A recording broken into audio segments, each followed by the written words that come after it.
Assalamualaikum warahmatullahi wabarakatuh. Halo semuanya, kembali lagi dengan saya, Irfani Zawardana. Kali ini kita akan membahas tentang siklus menstruasi. Tujuan pembelajaran kali ini yaitu siswa mampu mengidentifikasi siklus menstruasi melalui kegiatan pengamatan video pembelajaran dan studi literatur dengan benar. Oke, jadi siklus menstruasi ini dibagi menjadi 4 tahapan ya. Yang pertama ada praovulasi, kemudian yang kedua ada ovulasi, selanjutnya ada pasca ovulasi, dan yang terakhir ada menstruasi ya. Langsung saja untuk penjelasannya nanti kalian bisa lihat di PPT. Nah, di situ nanti saya akan tuliskan keterangan demi keterangan, tahapan demi tahapannya ya. Nah, jadi kata-kata kuncinya kalau kamu mau pahami tentang siklus menstruasi itu pahami dulu gambarnya. Karena kalau belajar siklus menstruasi harus tahu membaca gambarnya. Kadang siswa itu hanya fokus di tulisannya. Nah, yang pertama itu ada fase praovulasi ini ya. Nah, yang di sini adalah fase praovulasi atau sebelum ovulasi terjadi ya.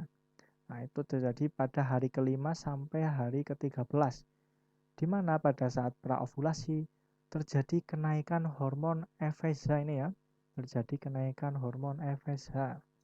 FSH adalah follicle stimulating hormone atau hormon yang menstimulasi pematangan folikel. Nah, jadi di sini ada pematangan folikel ya, dari folikel primer, dan ada folikel sekunder sampai folikel paling matang ini ya, adalah folikel de Graaff. Nah, ini namanya adalah praovulasi nih ya. Nah, ini adalah praovulasi. Selanjutnya adalah ovulasi. Nah, ini ovulation ini ya. Nah, ovulasi ini ada folikel de Graaff ini ya, folikel yang sudah matang ini. Itu di dalamnya terdapat oosit sekunder yang siap dilepaskan. Maka nama lain dari ovulasi ini adalah pelepasan oosit sekunder dari folikel de Graaff. Nah, kenapa bisa lepas, Kak? Jadi saat menjelang ovulasi ada kenaikan hormon estrogen ya. Nah, di sini ada kenaikan hormon estrogen.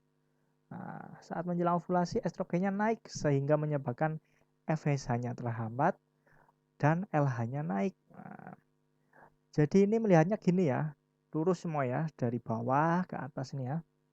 Nah, saat menjelang ovulasi dinding rahimnya juga sudah mulai menebal nih ya, bisa kita lihat. Nah, setelah oosit sekunder keluar, oosit sekunder akan bergerak menuju ke tuba falopi ya untuk melakukan fertilisasi. Nah, ini isinya sudah keluar, tinggal folikelnya. Nah, folikel ini tadi akan berubah menjadi corpus luteum. Nah, corpus luteum ini nanti akan berubah lagi menjadi corpus luteum. Nah, ya. Ciri khas corpus luteum itu adalah banyak mengandung darah ya. Kenapa corpus luteum bisa berubah menjadi corpus luteum?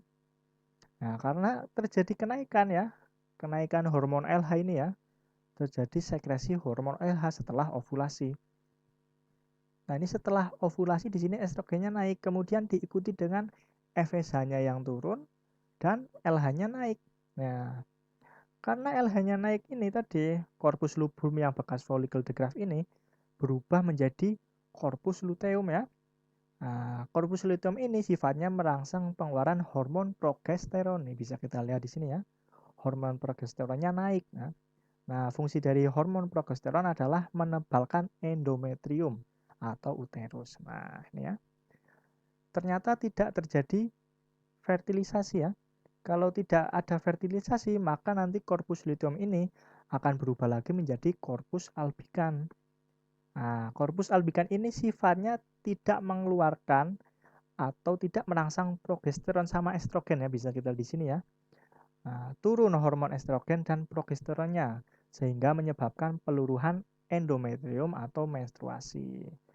Kenapa dia jadi corpus albicans? Nah, karena gara-gara tidak terjadi fertilisasi ya. Nah, tadi sudah dijelaskan ya, oosit sekundernya sudah lepas. Kalau sudah lepas, oositnya akan bergerak ke tuba falopi menunggu sperma. Kalau ada sperma, maka terjadi fertilisasi. Nah, ternyata tidak ada. Nah, tidak ada ya. Maka berubahlah corpus luteum menjadi corpus albicans. Nah, corpus luteum ini nama lainnya adalah badan kuning. Nah, jadi itu konsepnya ya. Ini adalah praovulasi atau sebelum terjadi ovulasi, ovulasi, kemudian pasca ovulasi, dan menstruasi. Nah, tinggal melihat gambarnya kalian sudah enak sebenarnya. Cara membaca gambarnya itu dari atas ke bawah ya, atau dari bawah ke atas ya. Nah, ini fase luteal ya. Fase luteal ini merupakan nama lain dari fase pasca ovulasi ya. Nah, ini yang tengah-tengah adalah fase ovulasi ini ya. Nah, kemudian yang di sebelah sini adalah fase praovulasi. Nah, yang di kanan dan kiri ini adalah menstruasi. Nah, menstruasi itu pengeluaran darah atau peluruhan endometrium gara-gara tidak ada estrogen sama progesteronnya. Karena estrogen dan progesteronnya tidak ada, nanti FSH diinduksi lagi ya, atau dikeluarkan lagi FSH-nya. Nah, naik lagi terjadi praovulasi lagi. Simple ya. Jadi coba membaca gambar ya, jangan hanya membaca tulisan saja. Lebih mudah untuk membaca gambar. Oke, mungkin cukup sekian dari saya. Terima kasih. Wassalamualaikum warahmatullahi wabarakatuh.